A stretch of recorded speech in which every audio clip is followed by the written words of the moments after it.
Today, my name is Jaquarius Jackson. I'm a part of the health plan and I work as a wellness advisor too. Thank you all for joining our webinar series today. Today, our webinar is on volunteer blood donation, and it is our first webinar of the year. So happy New Year to everyone. We will have two guest speakers today.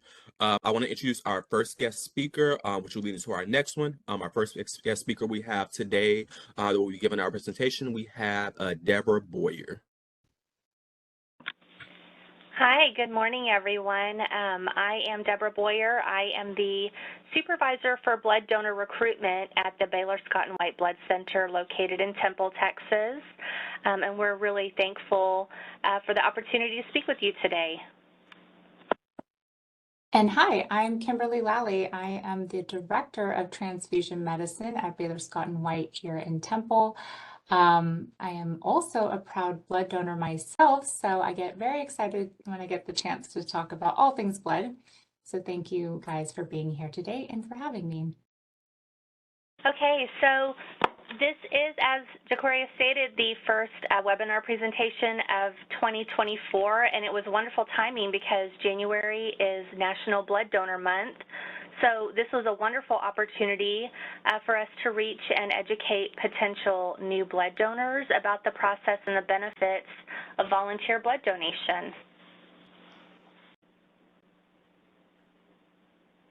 Okay, so our objectives today will be to learn about the different blood components, to understand the different types of donations, understand the benefits of whole blood, the benefits of red cells, the benefits of platelets, and the benefits of plasma.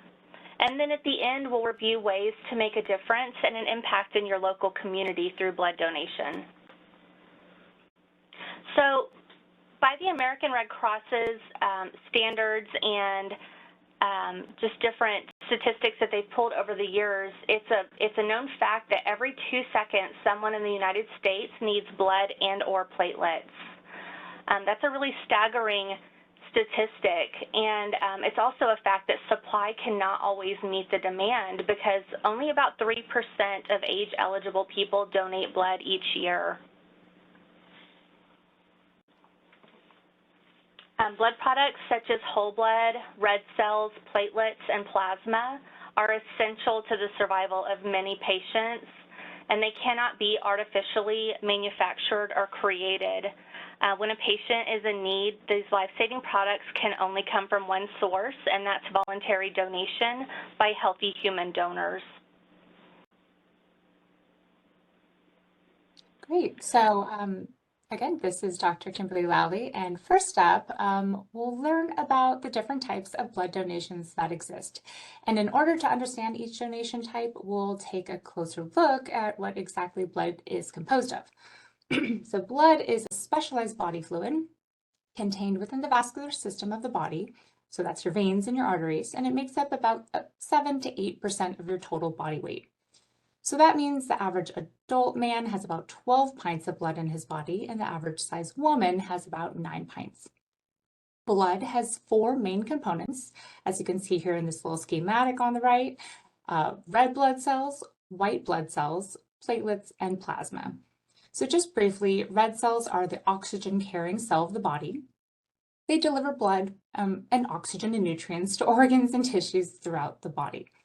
White blood cells, such as the lymphocyte, as you see here, are part of the immune system, which helps to fight infections and foreign invaders.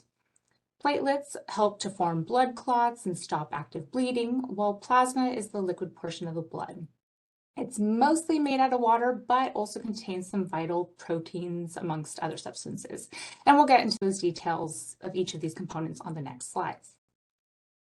So now that we understand what blood is composed of, we can talk about the different blood donation types. So we'll start with whole blood. Whole blood is our standard blood donation type. It's kind of what you think of when you think of blood donation, giving a pint of blood. It contains all the blood components that we just talked about: red cells, white cells, such as lymphocytes, platelets, and plasma. And whole blood can either be given in its original state as whole blood, or it can be separated out into its different individual components, meaning red cells and plasma, and given to two separate patients. So whole blood in its original state is used predominantly for trauma patients in emergency situations.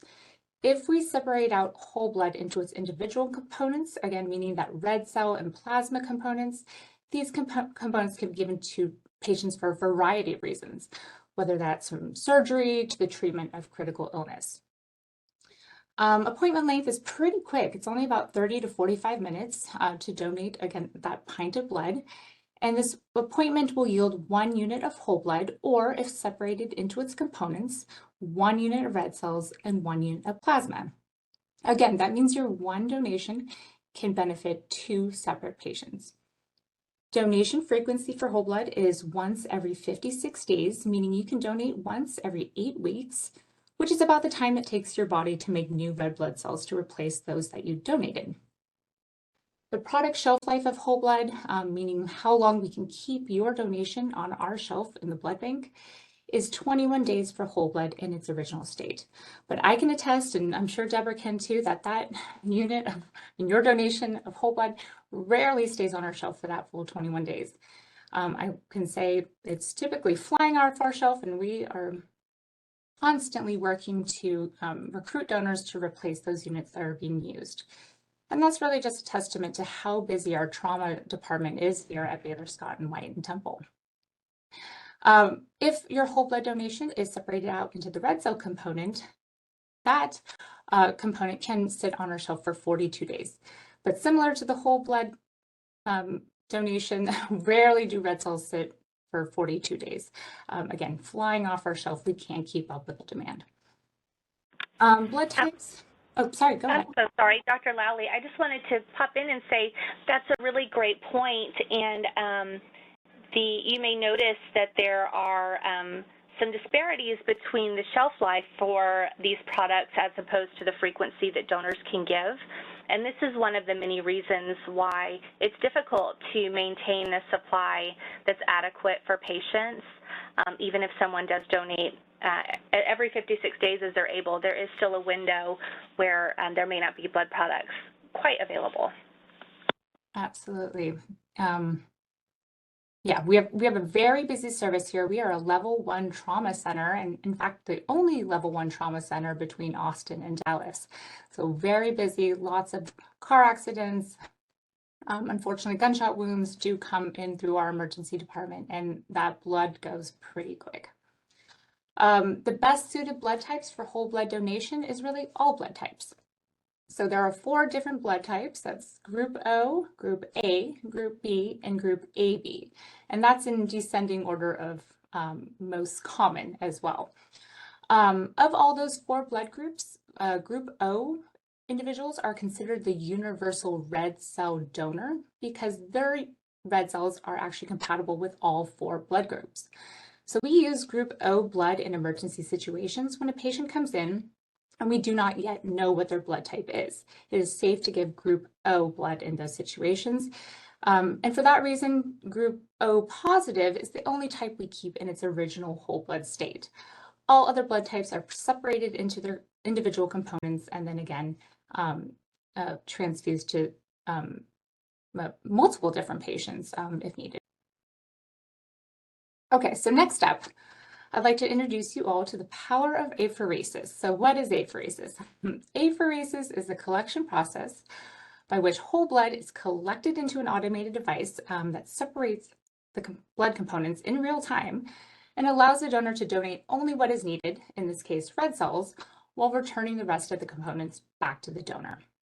This type of donation allows for 2 units of red cells to be given in a single visit versus a whole blood donation, again, which can either yield the whole blood in itself or only 1 unit of red cells. And as mentioned earlier, red cells are responsible for transporting oxygen and nutrients to organs and tissues. They are the most abundant cell in the body, as well as the blood, accounting for about 40 to 45% of blood volume. They are these biconcave discs, as you see here in the picture on the screen, and that red appearance of human blood is due to a protein called hemoglobin contained within each red blood cell. Red cells are given to patients experiencing blood loss due to any reason really, whether it be traumas, surgeries, or childbirth. They may also be given to patients with hemoglobinopathies, such as sickle cell disease and thalassemia. These patients typically require ongoing blood transfusions throughout their entire life. The appointment length for apheresis red cell donation is quite a bit longer than whole blood donations, and that's again because you are giving 2 units of red cells with 1 visit. So the appointment can last anywhere between 45 and 75 minutes. Donation frequency is also longer, as you would expect. You can only donate a double unit of red cells every 112 days. So that's once every 16 weeks, again, twice as long as a whole blood donation since you're giving twice as many red cells. The product shelf life, similar to our red cell component, which is separated from whole blood, 42 days. But again, rarely do we ever see a unit of red cells reach that 42-day expiration date. Blood types best suited, again, as mentioned before, Group O is our universal red cell donor, so that's always in high demand. Group A, being the second most common blood type, is also well suited for donation via apheresis. But really, I can't stress enough that all blood types are welcome and needed, especially when it comes to platelets. Platelets here at Baylor Scott and White are collected solely via apheresis. So again, we are able to collect only the platelets from the donor while returning back their red cells in plasma. This apheresis donation type allows for us to collect 3 units of platelets in a single collection. And this is really powerful. And to put that into perspective, 1 unit of apheresis platelets is the equivalent of taking 5 to 7 whole blood donations, and pulling them together to yield a single therapeutic dose of platelets. Therefore, making a platelet-only donation really means that your generosity can save up to 3 lives with 1 appointment. So what are platelets? Platelets are not actually cells, but rather they're fragments of cells that help to form blood clots and stop active bleeding. And actually the picture on the previous slide, I prefer over this one, if you don't mind going back 1 slide. The platelets are represented in this picture by these yellow globs with the spinous processes.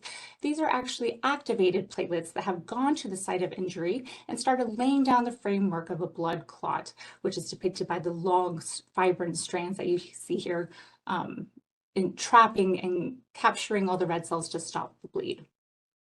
Platelets are particularly critical in the treatment of cancer patients undergoing chemotherapy, and of course in patients who are actively bleeding or those requiring large surgeries such as organ transplantation. Appointment length is also pretty lengthy, so 2 to 2.5 hours, but again, that's because 1 appointment can yield up to 3 units of platelets. Really powerful donation type if you're willing to sit for 2 to 2.5 hours. Donation frequency, you may give about once every 2 weeks, a maximum of 24 donations per year. And that's because platelets regenerate much faster than red cell components, so we allow for more frequent donations. Product shelf life is actually very short compared to our other blood components, 7 days or less, and that makes it a very difficult product to manage in our inventory.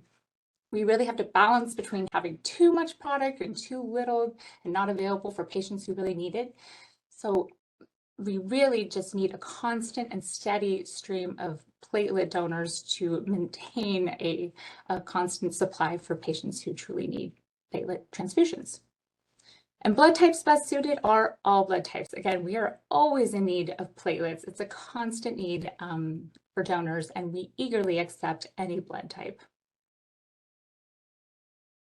Platelets are particularly critical in the treatment of cancer patients undergoing chemotherapy, and of course in patients who are actively bleeding or those requiring large surgeries such as organ transplantation. Appointment length is also pretty lengthy, so 2 to 2.5 hours, but again, that's because 1 appointment can yield up to 3 units of platelets. really powerful donation type if you're willing to sit for 2 to 2.5 hours. Donation frequency, you may give about once every 2 weeks, a maximum of 24 donations per year. And that's because platelets regenerate much faster than red cell components, so we allow for more frequent donations. Product shelf life is actually very short compared to our other blood components, 7 days or less, and that makes it a very difficult product to manage in our inventory. We really have to balance between having too much product and too little and not available for patients who really need it. So we really just need a constant and steady stream of platelet donors to maintain a constant supply for patients who truly need platelet transfusions. And blood types best suited are all blood types. Again, we are always in need of platelets. It's a constant need for donors, and we eagerly accept any blood type. Plasma, again, is the liquid portion of the blood, and it's mostly made of water, but also contains vital proteins such as antibodies and your clotting proteins that help stop the bleed, as well as sugars, fats, and salts. Its main function is to transport blood cells throughout the body and along with nutrients and waste products.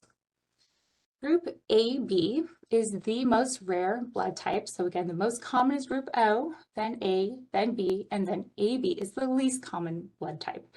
But it is also considered the universal plasma donor, meaning group AB individuals' plasma is compatible with all blood group individuals.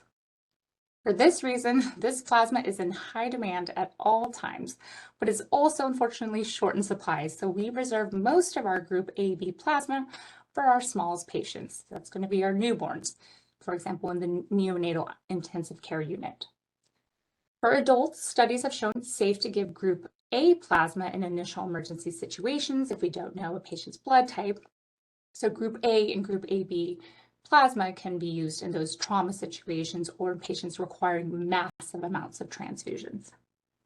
Appointment length, similar to platelets, if you're donating by apheresis, it can last anywhere from 1.5 to 2 hours, but again, yields up to 3 units in one donation. Donation frequency, you may give once every 4 weeks, and the product shelf life is actually really great. We can keep plasma frozen for up to 1 year. When that unit is needed for transfusion, we thaw that bag of plasma in a water bath before issuing it for transfusion. However, since there's a delay in needing to thaw plasma, we always keep several units in their liquid state at all times for emergency use.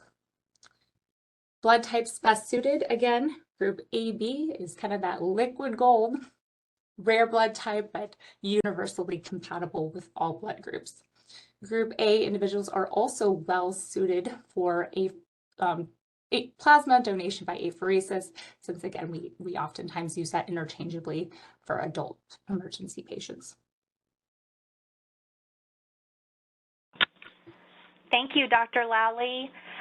So we talked about the different blood components and really got into an understanding of what they do and how they work, because there are really a variety of ways that blood donors can impact patients with their donation, and we want everyone to feel empowered to choose what donation type and what product type resonates most with them when they make their volunteer blood donation. So our volunteer blood donors are vital to a thriving and healthy community.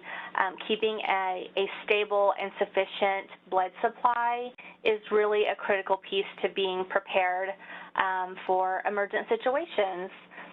So for those of you that are ready to donate, here's what we want you to know.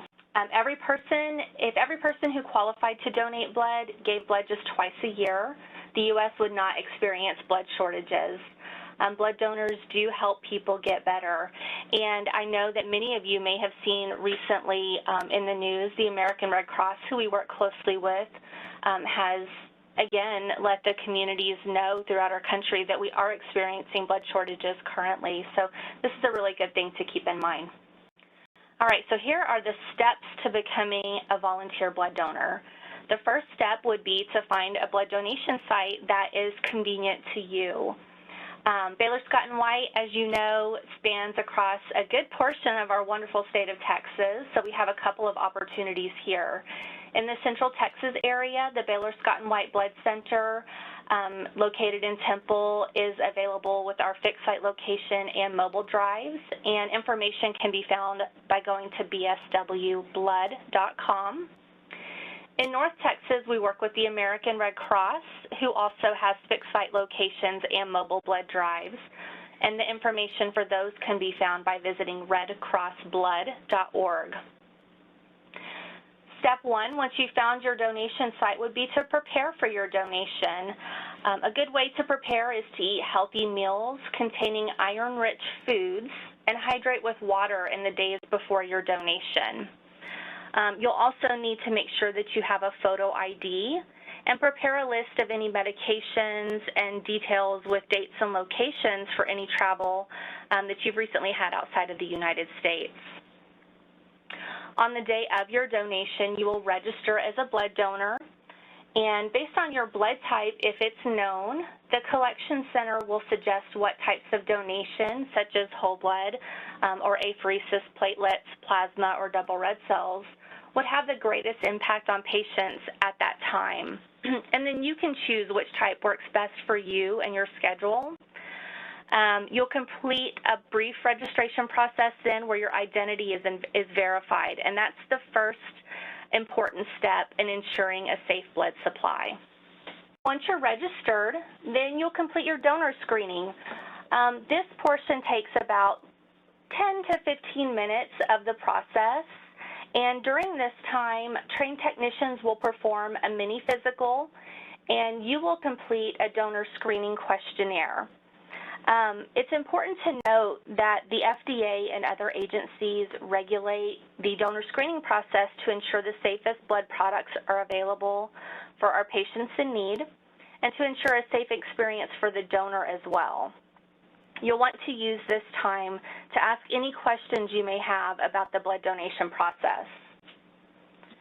Once you've completed your donor screening, you'll then donate your blood products. The trained technicians will cleanse the venipuncture area and insert a sterile single-use needle for your collection. After that, you just sit back and relax in a comfy donor bed while the donation is completed. If you're donating one of the longer blood product types, such as apheresis, platelets, or plasma, there are usually some TVs or otherwise available to you to amuse yourself while you're sitting back and letting those machines do the work. Once your donation is complete, the technicians will then bandage the area and provide your post-donation care instructions.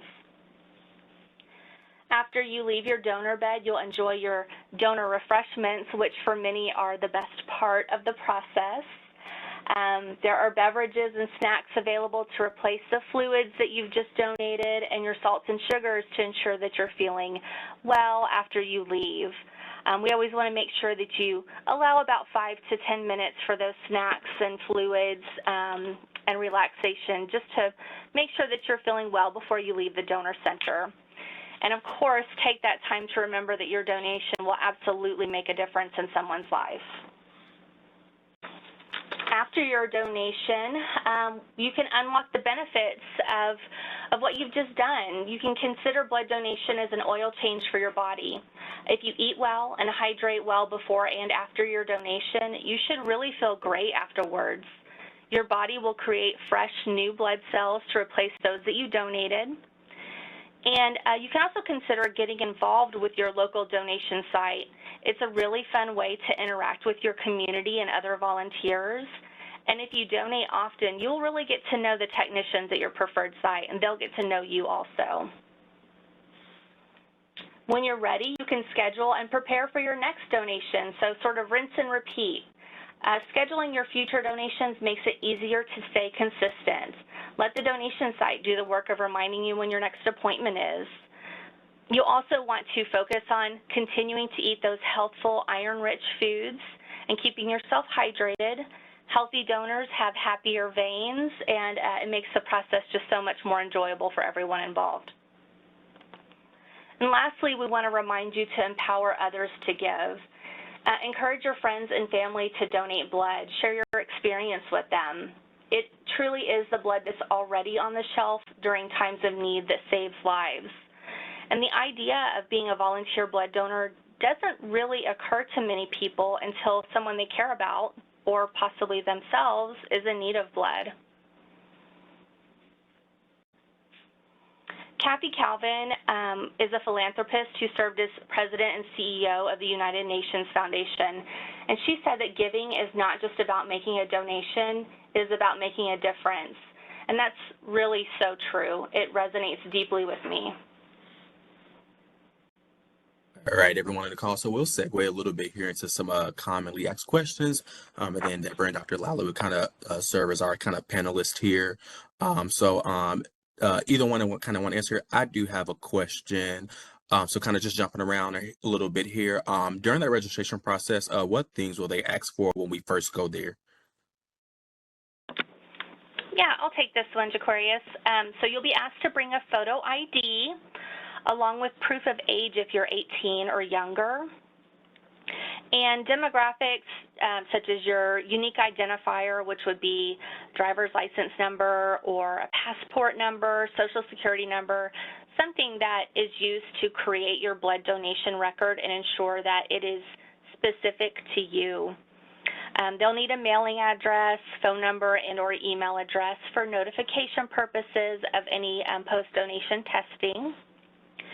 This information is always protected for your privacy. It's considered part of your health information, and so it is kept secure. But it's required when registering blood donors to ensure duplicate donor records are not created and ineligible donors are not collected. And then again, that you could be reached with any testing results that may be critical to your health. Thank you for answering that. And I think you maybe answered this one just a little bit, though. I think I did hear the age of 18 about donation. Is there an upper age limit, and is 18 the minimum? So these, the age limits can vary from donation site to donation site. The Baylor Scott and White Blood Center does not have an upper age limit for donors. As long as you are healthy and it is safe for you to continue donating, we want you to continue to enjoy the benefits of blood donation. We do require our blood to be at least 17 years old. I know that some blood centers, such as the American Red Cross, do allow 16-year-olds to donate with parental consent and may have upper age restrictions in place. Gotcha. Thank you for that. And I know during that kind of registration process, I know like that donor history questionnaire and things like that are asked. Will they ask anything that like maybe it's like super invasive, or maybe I'll be uncomfortable answering? Like, what do some of those questions typically look like? Sure, I can take that one. All of the questions on the donor history questionnaire are yes or no questions, and they are designed to review the donor's overall health as well as identify risk factors indicating any potential exposure to transfusion transmissible diseases or infections, as well as other relevant history of the donor, such as travel history or pregnancy status. Any answers that need clarification will be discussed in private with the technician. And of course, you're only expected to share what you're comfortable sharing, but if we don't get the adequate amount of information needed to qualify you as a donor, you may not be able to donate that day. Again, this process is in place to simply ensure a safe experience for not just the patient receiving the blood transfusion, but for the donor as well. And this questionnaire is also officially recognized and vetted by the FDA as an acceptable method for establishing donor eligibility, so that it is consistent with federal requirements and regulations. Thank you for answering that. And then also, I heard there was going to be a mini physical during the kind of donor screening process. I did not come prepared to do push-ups or anything like that. Exactly what happens during that mini physical portion? Yeah, so it's exactly what it sounds like. It's very mini. During this portion, trained technicians will, again, verify your ID. They'll review a donor consent and answer any questions that you might have about the process. They'll then assess your arms for suitable vein access. They'll take your weight and then take your vital signs, which include blood pressure, pulse, and temperature. At that point, they'll also be measuring your hemoglobin or hematocrit, which are your blood counts, to ensure everything is all within acceptable ranges for donation. Historically, hematocrit has been measured through a finger stick, and Deborah might be able to speak to this a little bit more, but just recently at Baylor Scott & White here, we have transitioned over to a less invasive way of measuring your blood counts through hemoglobin. And it simply involves wearing a ring band around your finger, which is able to measure hemoglobin levels through the skin. Yes, the non-invasive hemoglobin measuring device has been well received by our donor base. We had many donors in the past that quite frankly dreaded the finger stick more than the actual stick to collect the unit. So we've done away with that, and it's definitely one less needle that you have to worry about during the donation process. And another piece of good news to Aquarius is we'll give you a reprieve from push-ups either before or after your donation. We are going to ask that donors avoid any kind of strenuous exercise for about 24 hours after they donate, so you can not worry about those push-ups. Thank you, Deborah. That's really good to know. I guess speaking on the same scope of push-ups, I have been working out quite a bit, so I did lose a little bit of weight. So they did tell me I don't weigh enough to donate blood. Will I still be able to donate? Will they just take less blood from me? How does that process work? Yeah, we do have a minimum weight of 110 pounds, and that's simply in place for the safety of the donor. The amount of blood we take from each donor is about 450 milliliters, or we like to just say 1 pint. And that amount of blood is set to ensure that blood products retain their potency and purity through processing. And that helps to ensure the best therapeutic dose for the patient. If too much or too little blood is taken, it actually does impact whether that blood collection can ultimately be given to the patient. We do have, anticoagulants within the bag that need to mix with blood so that it can sit on our shelf without clotting. So if too little blood is drawn, we won't be able to use that donation. Additionally, donors who don't weigh 110 pounds or weigh less, even if well hydrated, typically have a lower overall fluid volume. So they're a little bit more impacted by the loss of fluids from donation, which can, lead to dehydration and potentially donor injury. Gotcha. Thank you for sharing that. And then, kind of before I move on to my next question, what options would you tell people who are maybe passionate about donating blood or just that area who maybe don't meet that minimum weight requirement? Because we definitely don't want to say maybe go gain weight, but what are some options we would tell them? Obviously, like I know one I would say is hey, just like let's spread the word about, definitely giving blood still, but what are some other options and things like that you would tell to someone who maybe doesn't meet that minimum weight requirement about the blood process and everything still?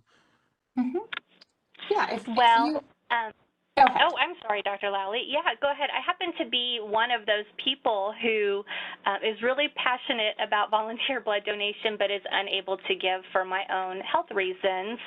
And I always share with people that volunteering with your local donation site is a really great way to serve your community. And we typically always need help in various ways. Many donation sites have opportunities to host blood drives or help serve during those blood drives, to help promote blood donation sites, or even assist our staff in times of donor influxes, such as during mass casualty events, to name a few. Many times when there is something going on in your local community that requires an influx of patients to our facility, and as a level 1 trauma facility, we do see this frequently. That has sort of a snowball effect. The phones start ringing more. We need refreshments restocked more, and these are all really good ways for community volunteers to help serve. Awesome. Thank you for sharing that. That's some really good information. So in that testing process, if the blood is tested for infectious disease, I did fill out that questionnaire. Why do I have to kind of answer those questions already if it is being tested already for those diseases? Yeah, so every unit of blood is in fact tested for infectious disease markers. However, donor testing for all diseases is not readily available. For example, we do not test for malaria or Ebola. So that makes the questionnaire a really critical part of the donor qualification process. The questionnaire is in place, again, to identify and defer any potential donors who have a confirmed risk factor, which may put not only the patient receiving your blood transfusion at risk, but also the donor themselves. Gotcha. Okay, thank you for that. Mhm. Um, and then moving along that process, if I do have a friend that's really interested and kind of wanted to donate, but they mentioned they're afraid of needles. Could technicians have difficulties collecting the lab draws? Or can they use a butterfly needle in that process as well? I'll take this one because this is probably the number one reason that people give me about choosing not to donate blood. So the short answer is no. A butterfly needle is not an option, but the reason is because it's twofold. One, our technicians assess the veins and typically use different veins than they might during a lab draw. They'll assess them during screening and again in the donor bed for the best access point. But the reason we use the needle size that we do use is because blood cells cannot fit through a smaller gauge needle without being destroyed, which would render that unit unusable. So we want to make sure that those blood cells are treated carefully and gently, able to pass through that needle into the bag and stay intact for that patient that's going to receive them.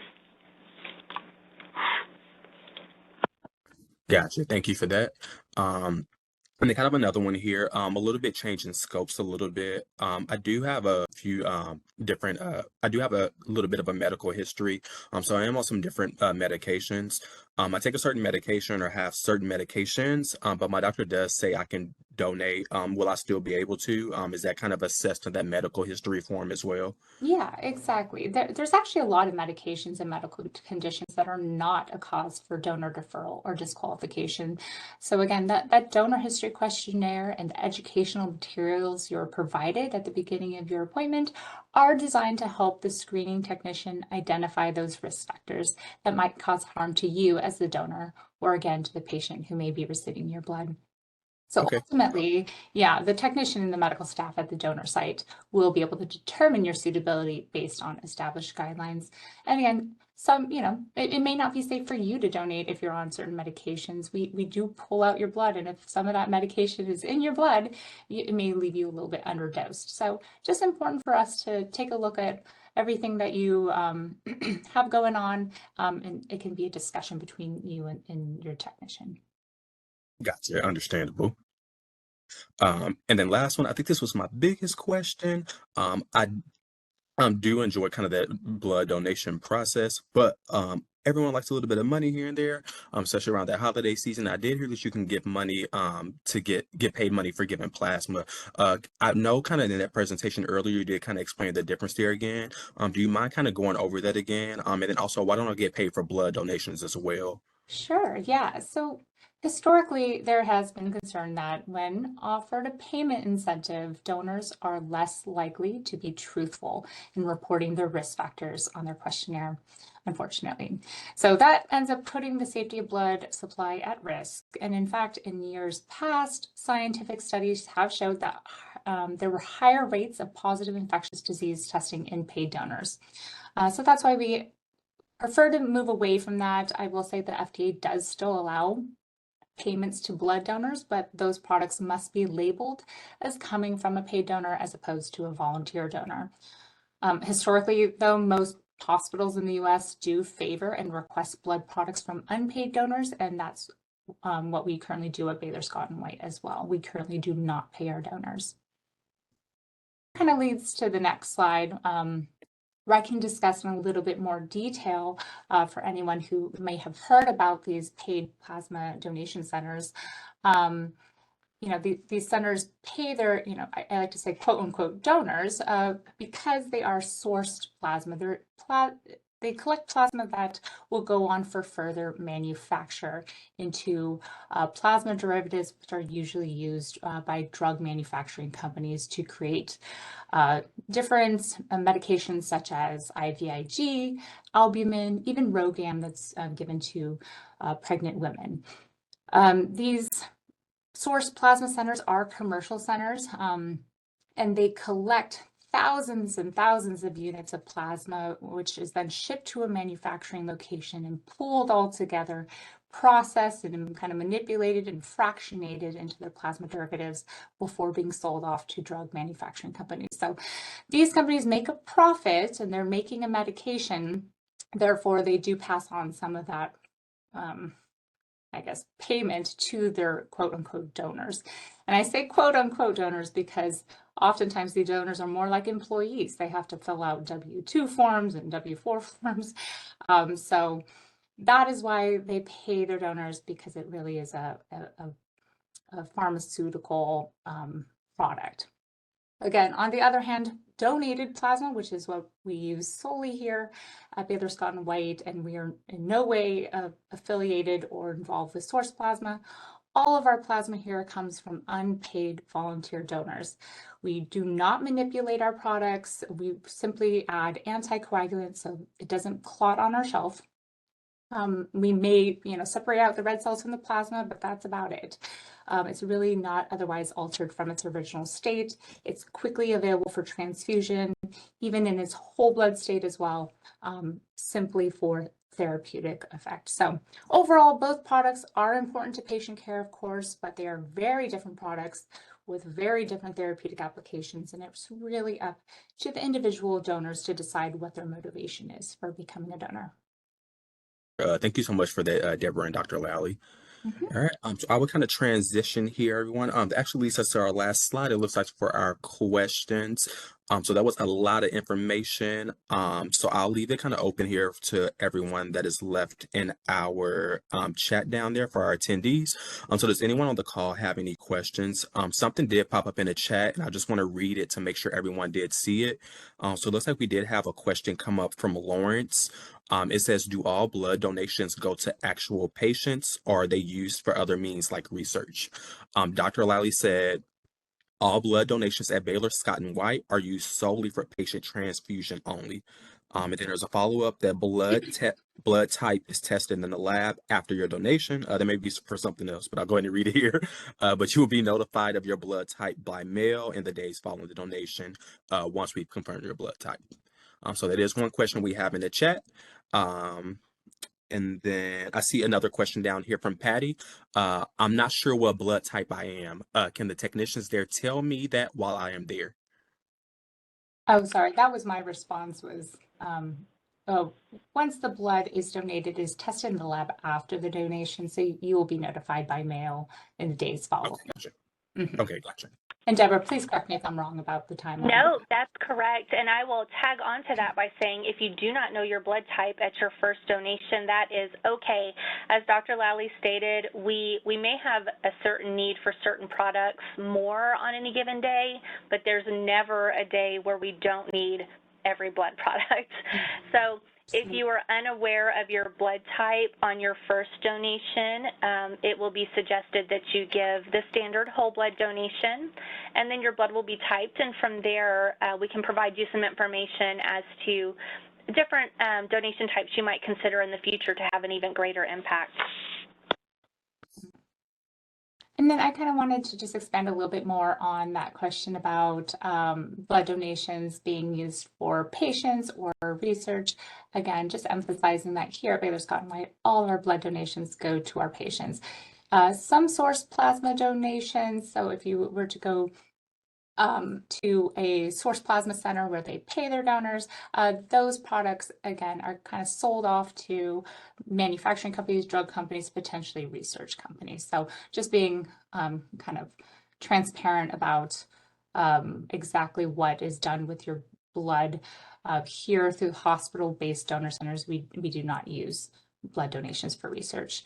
Again, source plasma centers are for-profit organizations, and they make a profit off of the paid donors' Hospitals do not make a profit off of blood donors, and in fact, blood more often than not, comes at a cost to hospitals. So again, all of our blood donors are very much needed to maintain that blood supply for our patients. There was really no money or financial profit being made off of blood donors. Thank you again, both of you ladies, for joining us today, and for all that really, really great information. I know Patty said over in the chat that she kind of feels encouraged to kind of give for her first time. So definitely thank you for that presentation and all that information there, and for all the questions that you answered. And we really appreciate your time. We have this presentation, and glad both of you were able to kind of join us today and answer all those questions. For all of our attendees on the call, thank you as well for joining us today. We do give these webinars once a month, and we look forward to you all joining us on our webinar next month on February 7th, where the topic will be what to expect when calling 911. Again, thank you all for joining us on our first webinar for the year. I'll hang around for just a couple of minutes if anyone has any questions, and I hope you all have an awesome Wednesday. Aquarius, if I may, Yes. I'd like to end with just a brief personal anecdote. I know some of the things that we talked about during this presentation included the fact that many people, the thought of volunteer blood donation does not cross their mind until they know someone that needs it. And I have worked for the Baylor Scott and White Blood Center for almost 10 years, or almost 11 years, gosh, time flies now. Prior to that, I had never even, blood donation was not ever something I had ever thought about before. Since I have been working here, I have needed to receive blood products, and so I have become deeply, deeply grateful to the people in our community that find the time to volunteer to donate blood products. I'm really excited to hear that Patty may make her first donation soon. And I would encourage anyone on the call with any additional questions, if you're in the Central Texas area, to reach out to the Baylor Scott and White Blood Center, either via our webpage, again at bswblood.com, or by calling us, or to the American Red Cross. They're a wonderful resource for information on blood donation, and again, that website is redcrossblood.org. But again, to echo Jaquarius, thank you everyone for joining us. We're really grateful for the opportunity to speak to you today.